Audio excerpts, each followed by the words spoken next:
ಅಪ್ರಾಪ್ತಿಯ ಮೇಲಿನ ಲೈಂಗಿಕ ದೌರ್ಜನ್ಯ ಪ್ರಕರಣಕ್ಕೆ ಸಂಬಂಧಪಟ್ಟಂತೆ ಮಾಜಿ ಮುಖ್ಯಮಂತ್ರಿ ಯಡಿಯೂರಪ್ಪನವರಿಗೆ ಸದ್ಯಕ್ಕಂತೂ ರಿಲೀಫ್ ಸಿಕ್ಕಿದೆ. ಅಂದ್ರೆ ಅರೆಸ್ಟ್ ಆಗೇ ಹೋಗ್ತಾರೆ ಅಂತ ನಿನ್ನೆಯಿಂದ ಇದ್ದ ಆ ಒಂದು ಹೀಟ್ಗೆ ಸ್ವಲ್ಪ ಕೂಲ್ ಡೌನ್ ಆಗುವ ರೀತಿಯ ಆದೇಶ ಕೋರ್ಟ್ನಿಂದ ಬಂದಿದೆ. ಆದರೆ ಇವತ್ತು ಕೋರ್ಟ್ನಲ್ಲಿ ಯಡಿಯೂರಪ್ಪನವರ ನಿರೀಕ್ಷಣಾ ಜಾಮೀನು ಅರ್ಜಿಯ ವಿಚಾರಣೆ ಸಂದರ್ಭದಲ್ಲಿ ಬಹಳ ಇಂಟ್ರೆಸ್ಟಿಂಗ್ ಆದ ವಾದ ಪ್ರತಿವಾದ ನಡೀತು. ಅದಕ್ಕಿಂತ ಇಂಟ್ರೆಸ್ಟಿಂಗ್ ಆಗಿತ್ತು ನ್ಯಾಯಾಧೀಶರ ಕೌಂಟರ್ ಪ್ರಶ್ನೆಗಳು. ಯಡಿಯೂರಪ್ಪನವರ ಪರವಾದ ವಕೀಲರು ಹೇಳ್ತಾರೆ, ತನಿಖಾ ಸಂಸ್ಥೆಯ ಪ್ರತಿನಿಧಿಗಳು ರಾಜಕೀಯ ಏಜೆಂಟ್ ರೀತಿಯಲ್ಲಿ ವರ್ತನೆ ಮಾಡ್ತಿದ್ದಾರೆ ಅಂತ ಹೇಳಿ. ಒಬ್ಬ ಮಾಜಿ ಸಿಎಂ ವಿಚಾರದಲ್ಲೇ ಫ್ಯಾಕ್ಟ್ ಫಿಗರ್ಸ್ ಇಲ್ದಲ್ಲೇ ನೀವು ಬಂದುಬಿಟ್ರೆ ಸಾಮಾನ್ಯ ಜನರ ವಿಚಾರದಲ್ಲಿ ಹೆಂಗಪ್ಪ ಅನ್ನೋ ಪ್ರಶ್ನೆಯನ್ನ ಕೇಳಿದ್ರು ನ್ಯಾಯಾಧೀಶರು. ಇದು ಒಂದು ಆಯಾಮ. ಕೋರ್ಟ್ನಲ್ಲೇ ರಾಜಕೀಯದ ಬಗ್ಗೆ ಇಷ್ಟೆಲ್ಲ ಚರ್ಚೆ ಆದರೆ ರಾಜಕೀಯ ವಲಯದಲ್ಲಿ ಕೇಳಬೇಕಾ? ರಾಜಕೀಯ ಕಟಕಟೆಯಲ್ಲೂ ಕೂಡ ನಡೆದು ಹೋಯ್ತು ದ್ವೇಷದ ರಾಜಕೀಯದ ಚರ್ಚೆ.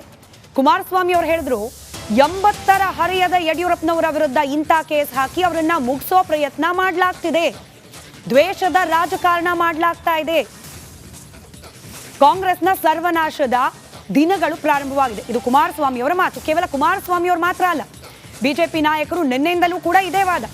ರಾಹುಲ್ ಗಾಂಧಿ ಅವರು ಬಂದ್ರು, ಕೋರ್ಟ್ನಲ್ಲಿ ನಿಂತರು, ಹೋದ್ರು, ಅವರನ್ನು ಕೋರ್ಟ್ನಲ್ಲಿ ನಿಲ್ಲಿಸೋದಕ್ಕೆ ಇದೀಗ ಯಡಿಯೂರಪ್ಪನವರ ವಿರುದ್ಧ ಮುಗ್ದೇ ಹೋಯ್ತು ಅನ್ನೋ ಹಂತದಲ್ಲಿದ್ದ ಕೇಸನ್ನ ಇಟ್ಕೊಂಡು ದ್ವೇಷದ ರಾಜಕೀಯ ಮಾಡ್ತಾ ಇದೆ ಕಾಂಗ್ರೆಸ್. ಇದು ಬಿಜೆಪಿಯ ವಾದ. ಇದೇ ವಿಚಾರಕ್ಕೆ ಸಂಬಂಧಪಟ್ಟಂತೆ ಕುಮಾರಸ್ವಾಮಿ ಅವರ ಹೇಳಿಕೆ, ಅವರ ಜೊತೆಯಲ್ಲೇ ಅವರಿಗೆ ಕೌಂಟರ್ ಕೊಟ್ಟ ಡಿ.ಕೆ. ಶಿವಕುಮಾರ್ ಅವರ ಹೇಳಿಕೆಯನ್ನ ಗಮನಿಸಿ ನಂತರದಲ್ಲಿ ಚರ್ಚೆ.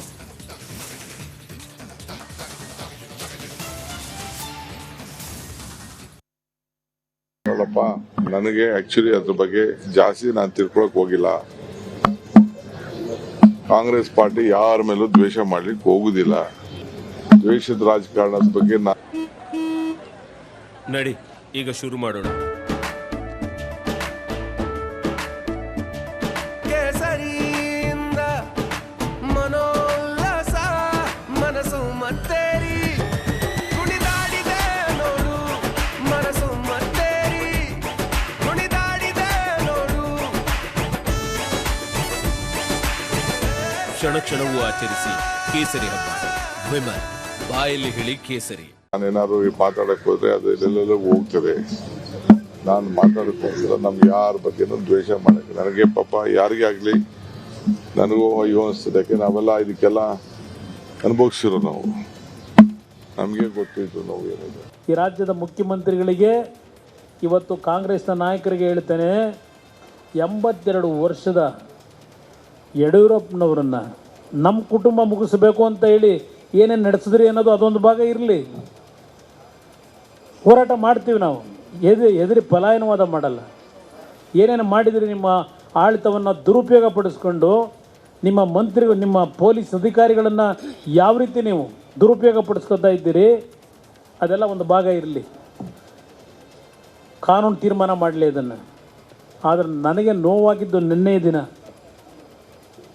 ಈ ರಾಜ್ಯದಲ್ಲಿ 4 ಬಾರಿ ಮುಖ್ಯಮಂತ್ರಿಗಳಾಗಿ 82 ವರ್ಷದ ಯಡಿಯೂರಪ್ಪನವ್ರ ಬಗ್ಗೆ ಯಾವ ಕುತಂತ್ರ ನಡೆಸ್ಕೊಂಡು ನೀವು ಅರೆಸ್ಟ್ ಮಾಡಬೇಕು ಅಂತೇಳಿ ಅವ್ರ ಮೇಲೆ ಕೈ ಹಾಕಿದ್ದೀರಿ.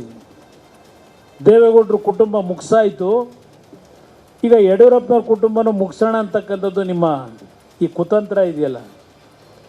ಮುಂದಿನ ದಿನ ಈ ರಾಜ್ಯದಲ್ಲಿ ಕಾಂಗ್ರೆಸ್ಸು ಸಂಪೂರ್ಣ ಸರ್ವನಾಶ ಆಗೋದನ್ನು ಯಾರೂ ತಪ್ಪಿಸ್ಲಿಕ್ಕೆ. ಅಲ್ಲಿಗೆ 53 ಬೇರೆ ಬೇರೆ ವಿಚಾರಕ್ಕೆ ಸಂಬಂಧಪಟ್ಟಂತೆ ಅರ್ಜಿಯನ್ನ ಹಾಕಿದ್ದ ಮಹಿಳೆ 4 ತಿಂಗಳ ಹಿಂದೆ ದಾಖಲಿಸಿದ್ದ ಪ್ರಕರಣ ಇದೀಗ ಅದರಲ್ಲಿ ಪರಕಾಯ ಪ್ರವೇಶವನ್ನ ಮಾಡಿ ರಾಜಕೀಯ ದ್ವೇಷ ಸಾಧಿಸಲಾಗ್ತಿದೆ ಅನ್ನೋ ಚರ್ಚೆಗೆ ಬಂದು ನಿಂತಿದೆ. ಪ್ರಶ್ನೆಗಳನೇಕ, ಪ್ರಶ್ನೆಗೆ ಉತ್ತರ ಕಂಡುಕೊಳ್ಳೋ ಪ್ರಯತ್ನವನ್ನ ಚರ್ಚೆಯಲ್ಲಿ ಮಾಡ್ತಾ ಹೋಗೋಣ. ಚರ್ಚೆಯಲ್ಲಿ ನನ್ನ ಜೊತೆ ಹಿರಿಯ ಪತ್ರಕರ್ತರಾದ ಸಮೀವುಲ್ಲಾ ಅವರು, ವಕೀಲರಾದ ಸುನಿಲ್ ಕುಮಾರ್ ಅವರು, ಬಿಜೆಪಿ ವಕ್ತಾರರಾದ ಚಂದ್ರಶೇಖರ್, ಹಾಗೆ ವಕೀಲರೂ ಆಗಿರುವ ಕಾಂಗ್ರೆಸ್ ವಕ್ತಾರರಾದ ಸೂರ್ಯ ಮುಕುಂದರಾಜ್. ಎಲ್ರಿಗೂ ಕಾರ್ಯಕ್ರಮಕ್ಕೆ ಸ್ವಾಗತ. ಸುನಿಲ್ ಕುಮಾರ್ ಸರ್, ರಾಜಕೀಯ ಚರ್ಚೆಗೆ ಹೋಗೋಕೆ ಮುಂಚೆ ನಿಮ್ಮನ್ನು ಕೇಳ್ಬಿಡ್ತೀನಿ, ಯಾಕಂದ್ರೆ ಕೋರ್ಟ್ನಲ್ಲಿ ಬಹಳ ಇಂಟ್ರೆಸ್ಟಿಂಗ್ ಆದ ವಾದ ಪ್ರತಿವಾದ ಇವತ್ತು ನಡೀತು. ಸಾಮಾನ್ಯವಾಗಿ ಕೋರ್ಟ್ಗಳಲ್ಲಿ ಈ ರಾಜಕೀಯ ಪ್ರವೇಶಕ್ಕೆ ಅವಕಾಶ ಬಹಳ ಕಡಿಮೆ, ಸಾಮಾನ್ಯರಿಗೆ ಗೊತ್ತಿರೋ ಹಾಗೆ. ಇವತ್ತಾದ ವಾದ ಪ್ರತಿವಾದವನ್ನ ಗಮನಿಸಿದ್ರೆ ಎಲ್ಲೋ ಒಂದ್ ಕಡೆ ಈ ರಾಜಕೀಯ ವಲಯದಲ್ಲಿ ಆಗ್ತಿರೋ ಚರ್ಚೆ ನಿಜಾನ ಅಂತ ಸಾಮಾನ್ಯರಿಗೆ ಅನುಮಾನ ಬಂದ್ಬಿಡುತ್ತೆ. ಖಂಡಿತ ಏನಾಗ್ತದೆ, ಈಗ ಈ ಪ್ರಕರಣದಲ್ಲಿ ಇಷ್ಟು ದಿವಸ ಆಲ್ರೆಡಿ 4 ತಿಂಗಳಾಗಿದೆ. ಈ ಪ್ರಕರಣ ದಾಖಲಾಗಿ 4 ತಿಂಗಳಾಗಿದೆ ಮತ್ತು ಕಂಪ್ಲೇಂಟ್ ಕೊಟ್ಟವರು ಕೂಡ ತೀರು ಹೋಗಿದ್ದಾರೆ, ಅವರು ಇಲ್ಲ. ಸೊ ಪೊಲೀಸ್ ಅಧಿಕಾರಿಗಳು ನಿಜವಾಗ್ಲೂ ಅವ್ರನ್ನ ಅರೆಸ್ಟ್ ಮಾಡಬೇಕು ಅನ್ನೋ ಅವಕಾಶ ಇದ್ದಾಗ ಬಿಫೋರ್ 4 months ಮಾಡ್ಬೋದಿತ್ತಲ್ಲ. ಆಲ್ ಆಫ್ ಎ ಸಡನ್ ಅದು ಈಗ ನಾವು ಬಿಜೆಪಿ ಮಿತ್ರ ಹೇಳ್ದಂಗೆ ರಾಹುಲ್ ಗಾಂಧಿ ಅವರು ಬಂದು ಹೋದ ನಂತರ ಇಷ್ಟೊಂದು ಆಕ್ಟಿವ್ ಯಾಕೆ ಆಗಿದೆ ಅಂತ ಹೇಳಿದ್ರಿಂದ ಸಾಮಾನ್ಯರಿಗೂ ಕೂಡ ಒಂದು ಅನುಮಾನ ಏನಂದ್ರೆ ಕಾನೂನಾತ್ಮಕವಾಗಿ ಮಾಡ್ತಾ ಇಲ್ಲ, ರಾಜಕೀಯ ದ್ವೇಷ ಇಟ್ಕೊಂಡು ಮಾಡ್ತಾ ಇದ್ದೀರಿ. ಎರಡನೇದು, ಆ ಕಂಪ್ಲೇಂಟ್ ಯಾರೋ ಕೊಟ್ಟಿದ್ದಾರೆ, ಮಳೆ ಕೊಟ್ಟಿದ್ದಾರೆ, ಅವರು ಒಂದು 52-53 ಕಂಪ್ಲೇಂಟ್ಗಳನ್ನ ಅನೇಕರ ಮೇಲೆ ಕೊಟ್ಟಿದ್ದಾರೆ. ಅದು ಒಂದು ಸಾಕಷ್ಟು ಅನುಮಾನಕ್ಕಿದೆ. ಇದು 2 ವರ್ಷ ನಂತರ ನಾವು ಯೋಚನೆ ಮಾಡ್ಬೋದು. ಒಂದು ಪೊಲಿಟಿಕಲ್ ಇಶ್ಯೂನಲ್ಲಿ ಏನು ಸಡನ್ ಆಗೋದು ಮೇಲಕ್ಕೆ ಬಂದಿದೆ.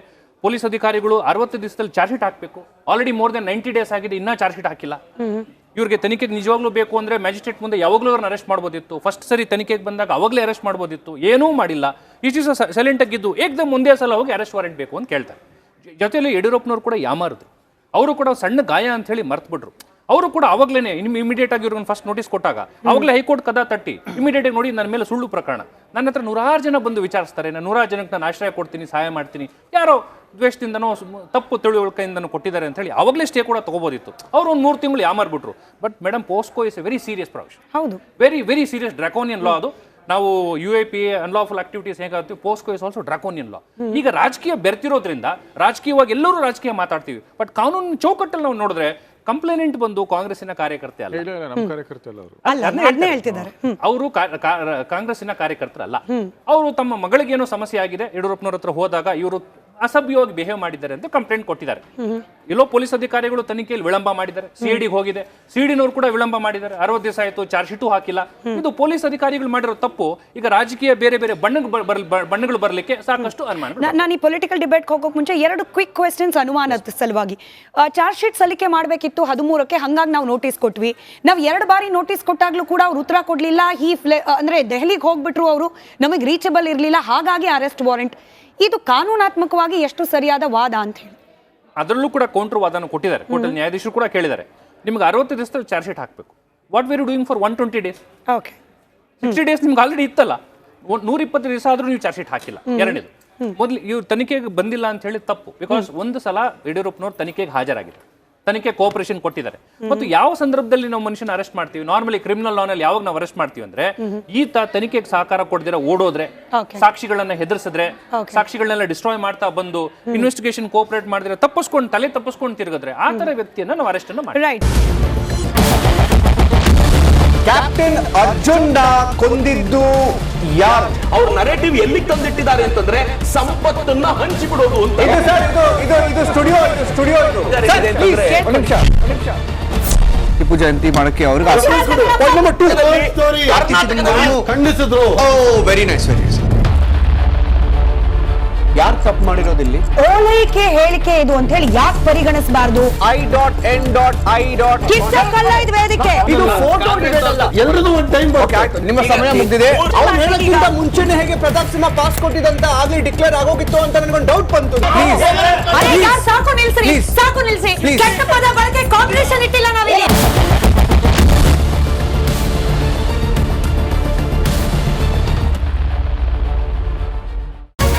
ರಿಪಬ್ಲಿಕ್ ವರ್ಡ್ ಆಪ್ ಇದು ಕೇವಲ ಅಪ್ಲಿಕೇಶನ್ ಅಲ್ಲ, ಸಮಗ್ರ ಸುದ್ದಿಗಳ ಸಂಪರ್ಕ ಮಾರ್ಗಕ್ಕೆ ಕ್ರಾಂತಿಕಾರಿ ಬದಲಾವಣೆ. ರಿಪಬ್ಲಿಕ್ ವರ್ಡ್ ಆಪ್ ಕೇವಲ ಸುದ್ದಿ ಅಪ್ಲಿಕೇಶನ್ ಪರಿಚಯಿಸ್ತಾ ಇಲ್ಲ, ಬದಲಾಗಿ ಡಿಜಿಟಲ್ ಸುದ್ದಿ ಬಳಕೆಯ ಹೊಸ ಯುಗಕ್ಕೆ ನಾಂದಿ ಹಾಡ್ತಾ ಇದೆ. ಇದೊಂದು ಬ್ರೇಕಿಂಗ್ ನ್ಯೂಸ್, ಪ್ರಭಾವಶಾಲಿ ಕಾರ್ಯಕ್ರಮಗಳಿಗೆ ಗಟ್ಟಿಯಾದ ನ್ಯೂಸ್. ಇಲ್ಲಿ ಕೇವಲ ತಾಜಾ ಸುದ್ದಿ, ಅದರ ನೇರ ಪ್ರಸಾರ ಮತ್ತು ಚರ್ಚೆಗಳಿಗೆ ಮಾತ್ರ ಅವಕಾಶ. ರಿಪಬ್ಲಿಕ್ ವರ್ಲ್ಡ್ ಆಪ್ ಡೌನ್ಲೋಡ್ ಮಾಡಿಕೊಳ್ಳಿ.